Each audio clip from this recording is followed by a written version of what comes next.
Hello everyone, welcome to the Infostar house. और कैसे हैं आप सब? Hope you all are absolutely fit, fine and healthy. तो ये व्लॉग मैं शेयर करने वाली हूँ शरद पूर्णिमा वाले दिन का, जिस दिन बहुत ही खूबसूरत सा चांद खिला था और उसी चांद को लेकर मैं आई हूँ आपके पास। तो देख लीजिए कितना सुंदर सा चांद खिला था उस दिन। जिसे नहीं देखा तो प्लीज़ आप ज़रूर देखिएगा। इतना ब्राइट चांद था और इतना चांद आपकी ज़िंदगी में ढेर सारी खुशियाँ लेकर आए, जैसे कि मेरी लाइफ में भी एक खुशी आई। और वो क्या थी कि फाइनली बैंक वालों ने मुझे बुलाया। किस लिए? कि उन्होंने बोला आपकी कुछ यूएस डॉलर्स आए हैं, तो आप आइए और साइन कर दीजिए ज़रा एक फॉर्म पे। तो मैंने बिल्कुल सुबह उठते ही रेडी हुई, कनिष्क को छोड़ा नानी के पास और मैं फटाफट से कैब करके निकली बैंक, क्योंकि बैंक थोड़ा दूर था घर से। तो बेस्ट मोमेंट जिसका मैं वेट कर रही थी इतने दिन से, इसलिए मैंने बिल्कुल भी देरी नहीं करी। मैं तुरंत कैब करके और पहुंची जल्दी से। और आते टाइम ये यहाँ पे काम हो चुका था। फाइनली मैं फॉर्म जो साइन करने थे वो हो चुके थे। मैं वर्क डन और मैंने यहाँ से ऑटो करा घर के लिए, क्योंकि जल्दी से घर पहुँचना था, कनिष्क को लेना था और घर वापस जाके खाना बनाना था। मैंने कुछ नहीं खाया हुआ था, बस ऐसे ही भाग गई थी फटाफट। और यहाँ पे मैं घर आ चुकी हूँ और घर आके अब मुझे खाना बनाना है और जल्दी से करूँगी खाना रेडी। तो आज बनाने वाली हूँ मैं सांभर, क्योंकि कई सारी थोड़ी थोड़ी सब्जियाँ रखी हुई थी। मैंने कहा चलो इन सब्जियों को इकट्ठा करके सांभर बनाया जाए। और यहाँ पर मेरे पास मिर्च रखी थी, मिर्च, करौंदे और आंवला। तो मैंने सोचा क्यों ना प्याज ऐड करके इसको छोंक के रेडी कर दूंगी। तो जब कोई सब्जी का ऑप्शन नहीं होता ना, तो ये एक बहुत अच्छा ऑप्शन रहता है। और यहाँ पे मुझे घी निकालने का इधर भी काम करना है। घी भी रेडी करना रह गया, वो भी करना है। और यहाँ पे दूध गर्म करने रख दिया था। और अब मैं आ गई हूँ किचन में, क्योंकि मेरे पास बहुत ही लिमिटेड टाइम है। इसी के साथ 2-3 काम और मुझे करने हैं, वो भी आज ही करने ज़रूरी है। वो क्या है मैं अभी आपको आगे बताती हूँ। तो डेली इन्हीं सब कामों में मैं लगी रहती हूँ। कभी डॉक्टर की विजिट हो रही है, कभी अभी बैंक जाना पड़ता है, तो अभी फिर से कभी टेस्ट कराने जाना है, कभी एक्सरे कराने जाना है। तो इन सब चीज़ों में मेरा डेली इतना टाइम जा रहा है कि मुझे बाकी चीज़ों के लिए टाइम ही नहीं मिल पा रहा। क्योंकि ऑब्वियसली अभी दोपहर में मेरी क्लासेस स्टार्ट हो जाती हैं और उससे पहले का टाइम जो है वो या तो आप यूट्यूब का काम कर लो, या फिर आप घर का काम कर लो, या फिर आपको जो क्राफ्ट बनाने हैं उसका काम कर लो। इन्हीं सब चीज़ों में इतना टाइम चला जाता है, मुझे समझ ही नहीं आ रहा। तो बेसिकली प्रॉब्लम ये आ रही है कि टाइम मैनेजमेंट की। अभी मेरे लिए सबसे इम्पॉर्टेंट काम हो रहा है कि सबसे पहले मुझे टाइम मैनेज करना पड़ेगा। बट उसमें भी एक हर्डल आ जाता है कि जब आपके पास छोटा बच्चा होता है तो आपका कोई शेड्यूल नहीं होता, क्योंकि कई बार आप बच्चे के अकॉर्डिंग चल रहे होते हो, बच्चा आपके अकॉर्डिंग नहीं चलता, आपको उसके अकॉर्डिंग चलना पड़ता है। तो इसलिए कोई शेड्यूल भी नहीं बन सकता। एनी हाउ जो भी है, गाड़ी तो ऐसे ही चलती रहती है ज़िंदगी की। कभी बहुत बिजी रहते हैं तो कभी बिल्कुल काम नहीं होता, तो सब ऐसे ही चलता रहता है। बट कहते हैं ना, व्यस्त रहो मस्त रहो। तो बस ठीक है भाई, बिज़ी रहना भी ज़रूरी है। तो अभी मैं फटाफट से अपना खाना बना के करती हूँ रेडी। तब तक आप वीडियो एंजॉय कीजिए।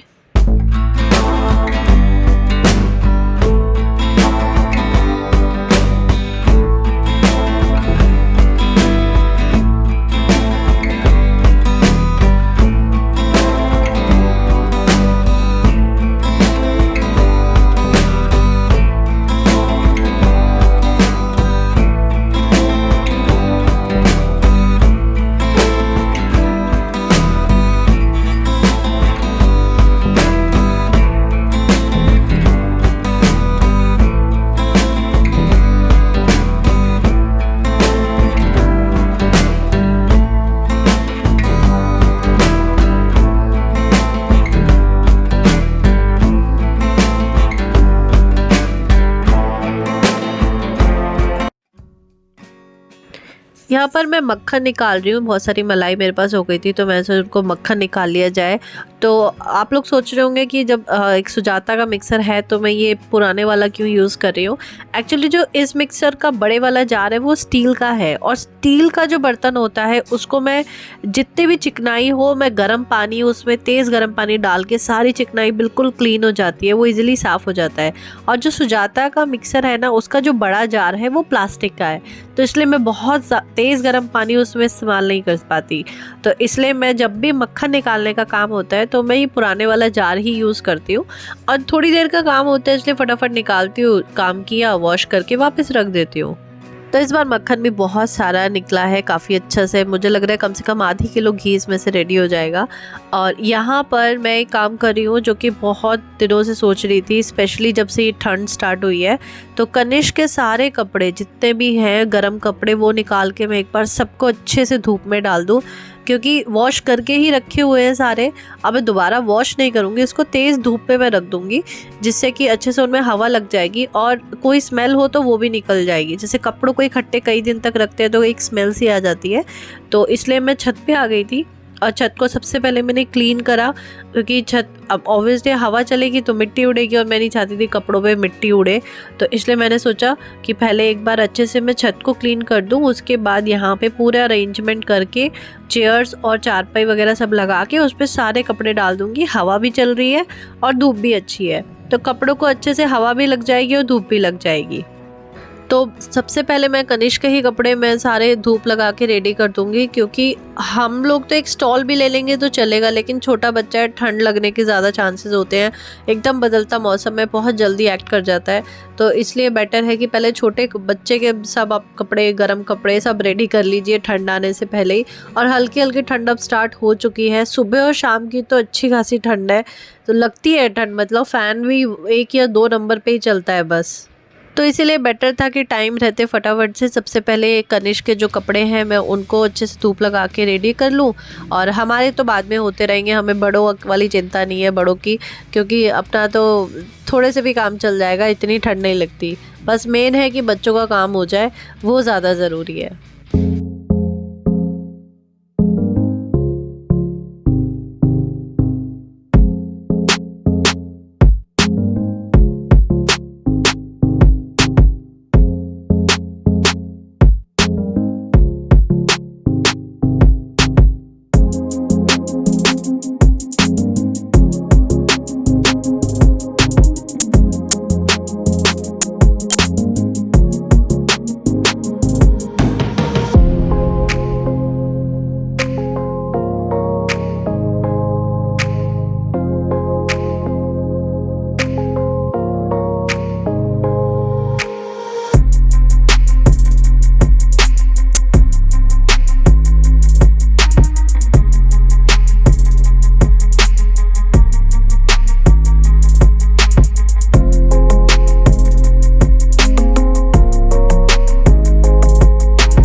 तो यहाँ पर मैंने प्रेस करने का काम स्टार्ट करा था ट्यूशन्स के बाद। तो ट्यूशन्स पढ़ाने के बाद अब ये काम मेरे को लेके बैठना था, क्योंकि प्रेस के लिए बहुत सारे कपड़े हो गए थे। और जब भी मैं प्रेस करने बैठती हूँ एक साथ इतने सारे कपड़े होते हैं कि लगता है मुझे कम से कम 2 घंटे से प्रेस करने में ही लगते हैं। और जब ये करूँगी उसके बाद खाना बनाना स्टार्ट करूँगी। और यहाँ पे ना कनिष्क बीच बीच में आ रहा था और मेरे को इतना डर लगता है कई बार प्रेस करने में, इसी वजह से कि जब छोटा बच्चा है ना पता नहीं चलता कब क्या किस चीज़ को वो टच कर दे, इसलिए बड़े ध्यान से फटाफट से मुझे सबसे पहले कपड़े प्रेस करने होते हैं। और यहाँ पर मैं बहुत इंपॉर्टेंट काम करा रही हूँ, जो है किचन में और रूम में लाइट का काम। क्योंकि बहुत सारे व्लॉग में आपने देखा होगा कि ना अंधेरा सा दिखता है, जब भी कोई रेसिपी मैं बनाती हूँ ना तो मुझे लाइट प्रॉपर नहीं दिखती किचन में। तो उसके लिए ये काम कराना था। और यहाँ पे भी मैंने फोकस लाइट लगवाई है। क्यों? क्योंकि मेरे को एक अच्छा सा बैकग्राउंड रेडी करना था यूट्यूब के काम के लिए ही। तो कोई बैकग्राउंड ऐसा था नहीं, तो इस वॉल को थोड़ा और हमें अभी डेकोरेट करना है, कुछ पीछे फ्रेम्स लगाने हैं। तो ये वॉल हमने रेडी करी है। बाकी पूरा घर इस टाइम मैस हो चुका था। इलेक्ट्रिशियन काम कर रहा है और यहाँ पे पूरी ड्रिल हुई थी, सब मिट्टी हो गई थी, पूरा फैला पड़ा है मेरा कमरा। तो हमने सोचा पहले मेन काम हो जाए, सफाई में बाद में करती रहूँगी। तो हस्बैंड भी कोशिश करेंगे क्या क्या चीज़ें सेट हो सकती है यहाँ पर और क्या क्या लग सकता है। तो कुछ फ्रेम्स हम लगाएंगे, लेट्स सी। उसके बाद मैंने रात को खीर बनाई सबसे पहले, क्योंकि शरद पूर्णिमा थी। बहुत ही अच्छा और बहुत ही तेज़ चाँद निकला हुआ था। पर चाँद की रोशनी इतनी तेज़ थी कि डायरेक्ट आंखों से देख रहे थे तो आंखों में ना लग रही थी कि ये वाकई में जैसे सूरज को नहीं देख पाते ना, उस दिन सेम ऐसा ही हो रहा था, चाँद को नहीं देख पा रहे थे, इतनी तेज़ रोशनी थी चाँद की। तो काफ़ी देर हम ऊपर बैठे थे छत पे जाके, हम करीब 1 घंटा बैठे थे। खीर मैंने बना दी थी, तो एक प्लेट में मैंने खीर निकाली थी ताकि ज़्यादा सरफेस एरिया होगा तो ज़्यादा जगह को चाँद की रोशनी मिलेगी। तो इसलिए मैंने एक खुली प्लेट में सारी खीर निकाल के, और ये खीर हमने ढक के एक छन्नी से ढक दी थी और पूरी रात के लिए छोड़ दी थी। सुबह हमने अराउंड 5:30 अराउंड हमने खीर उठाई थी यहाँ से। और फिर नेक्स्ट डे जैसे होता ही है कि सब खीर खाते हैं अगले दिन। और ऐसा था कुछ चाँद, बहुत ही सुंदर चाँद था। और इसी चाँद के साथ मैं इस व्लॉग का भी एंड करती हूँ। और hope you like the video. अगर वीडियो पसंद आए तो लाइक शेयर एंड सब्सक्राइब ज़रूर कर दीजिएगा। And please please bell icon को ज़रूर प्रेस करिए ताकि जो भी लेटेस्ट वीडियोस आती हैं वो आपको साथ के साथ मिलती रहे। और वीडियो कैसी लगी कमेंट सेक्शन में ज़रूर बताइएगा मुझे। आप वीडियो को लाइक नहीं करते हैं, प्लीज़ वीडियो को लाइक ज़रूर कर दीजिए। मैं आपसे मिलूँगी अब नेक्स्ट वीडियो में आने वाले बहुत सारे त्योहारों के लिए। अभी से आपको ढेर सारी शुभकामनाएं। तो अपना ध्यान रखिए, अपने परिवार का ध्यान रखिए। Till then good bye.